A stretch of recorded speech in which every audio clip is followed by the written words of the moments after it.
Today, I'm gonna do another research video, and I literally just chose this on a whim a few seconds before I hit record. I'm gonna do 20 minutes on the Rosetta Stone today. I know only a little bit about it. I know that it was this artifact that was found that helped historians decipher the ancient Egyptian language. Could be wrong about that. That's just what I believe, what I've heard of so far, but if there are any misconceptions there, if there's anything big that I'm missing, I'm hoping to find that out in the next 20 minutes. So let's head over to the next scene. All right, 3, 2, 1, let's go.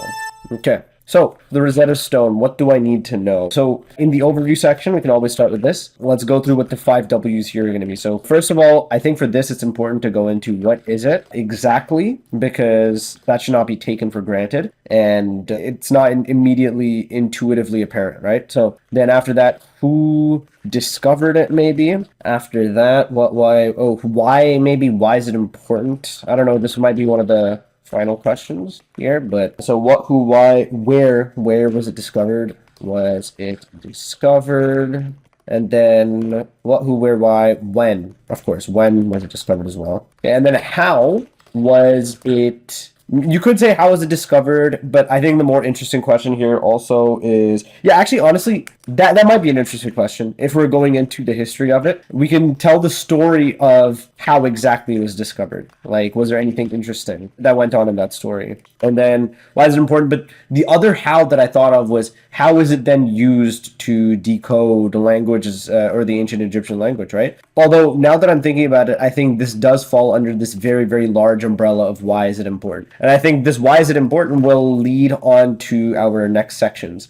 Because in this overview, I'm just going to try to keep that short. In the next section, I'm going to go to maybe its historical significance, let's say, okay? And under historical significance, we can go to implications for language, discoveries, or I'm trying to find a way to say stuff like, what did it allow us to discover further, right? So further contributions, perhaps we could say. Historical significance now we have. This might be a good starting point. I'm just trying to think if there's anything else that I want to put down here. Give myself 10 more seconds here just to think. You know what? This is a very large umbrella, this historical significance here. So I don't even know which questions to ask underneath this umbrella. So I'm gonna just go with it for now. So let's hit up the Wikipedia page, classic. I think for this type of topic, it's pretty okay because this is an actual tangible object, not very abstract in history.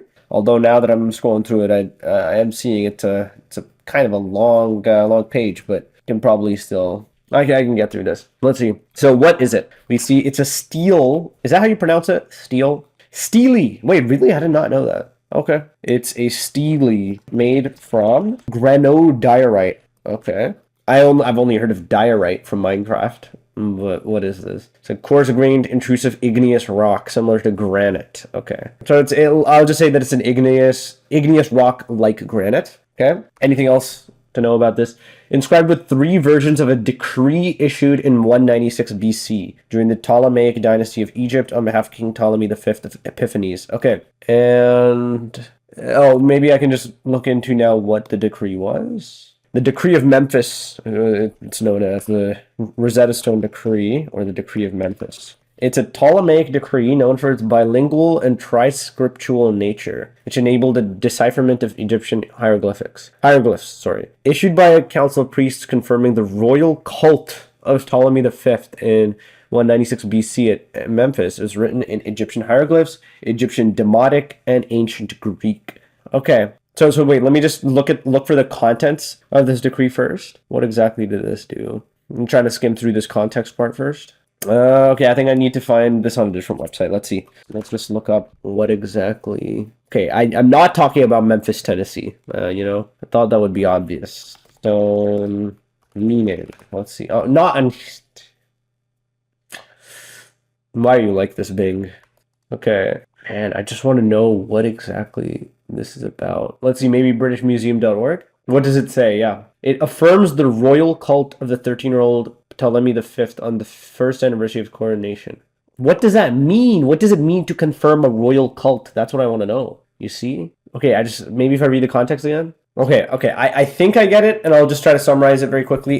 It seems like it's basically it was a decree that it reaffirmed the when they say cult, I think they just mean the reign of a particular dynasty. So it reaffirmed the reign of the Ptolemy Five and the Ptolemaic dynasty in the face of unpopularity among Egyptian citizens.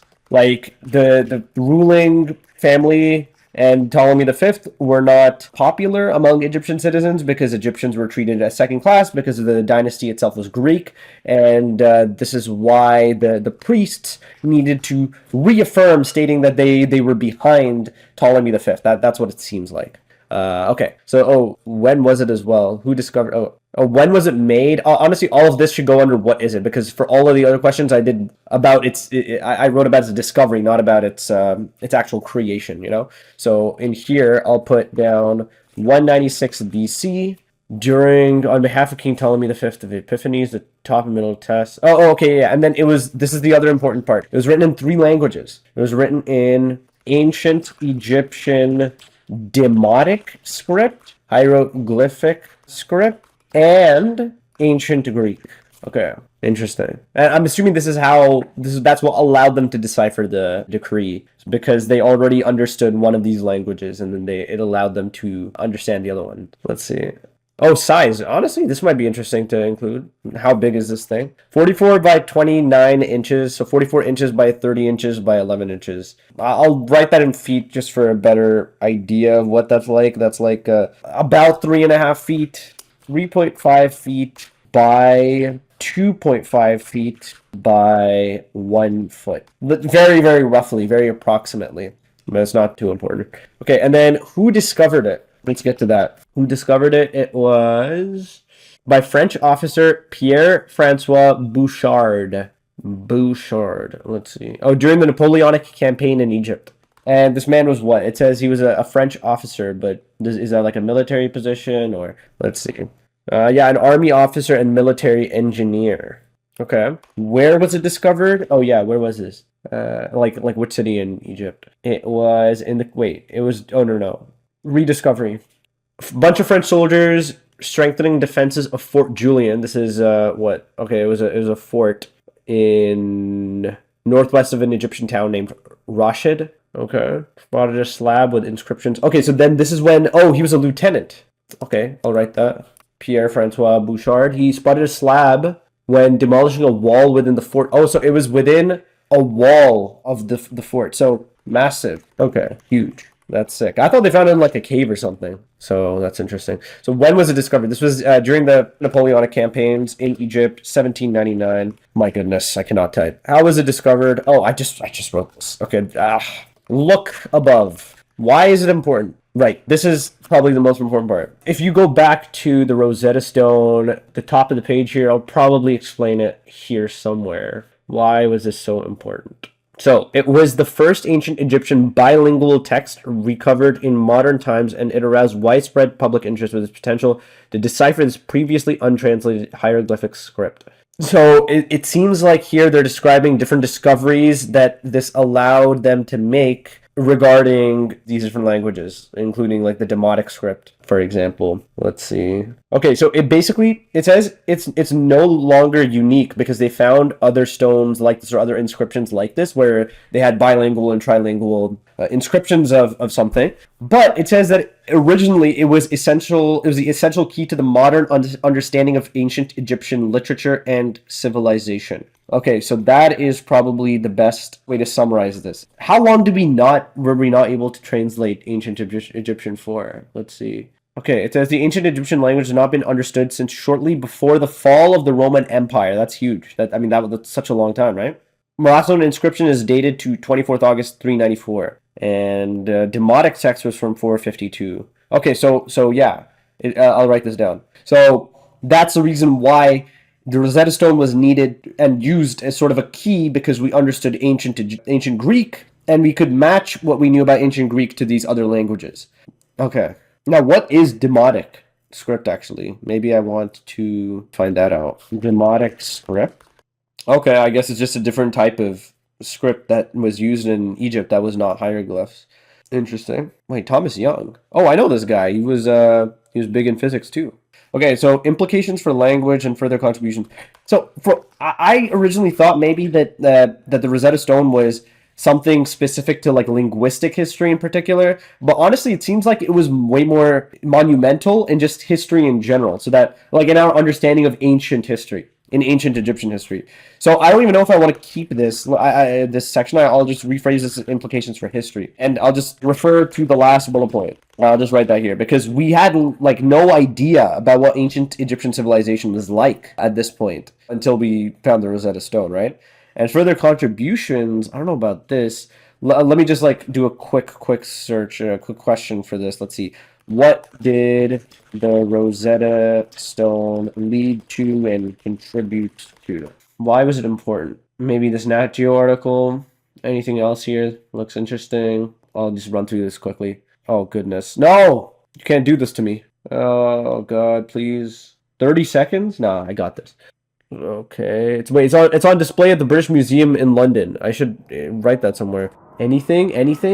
You know what? I'll pretend I know. I'll pretend I found this out, okay? And that I didn't run out of time at the end. I mean, I jokingly say that. What I really mean is I can probably put two and two together and figure it out, based on the other stuff that I've written down here. Okay, anyway, let's head over to the final part. Okay, let's begin in 3, 2, 1, let's go. Today, I looked into the Rosetta Stone, and I would categorize what I found into a few different sections. So, first of all, I just wanted to look into a broad overview of what the Rosetta Stone actually was, answering the general questions. What was it originally? Who wrote it? Where was it found? Where was it discovered? All of that. And then finally, the second section that I kind of got into in my 20 minutes was the implications that it had for history in general. So first of all, what was the Rosetta Stone? It was a stele, meaning this monument structure type thing, like a large slab made from granodiorite, which is an igneous rock that's similar to granite. And it measures about 3.5 feet tall, 2.5 feet wide, and about 1 foot thick. So it was found in Egypt, and it's inscribed with a decree known as the Decree of Memphis, which was a royal proclamation, essentially, that was issued in 196 BC in ancient Egypt during the Ptolemaic dynasty. And this royal decree is written in 3 different languages, actually. It's written in Egyptian using the Demotic script, and then Egyptian using the hieroglyphic script, which is technically the same language, but 2 different systems of writing. And then also, thirdly, and perhaps most importantly, the ancient Greek language as well. Okay, so the Decree of Memphis that's written onto the Rosetta Stone, it was a decree that was passed by King Ptolemy V, Epiphanes, during his reign,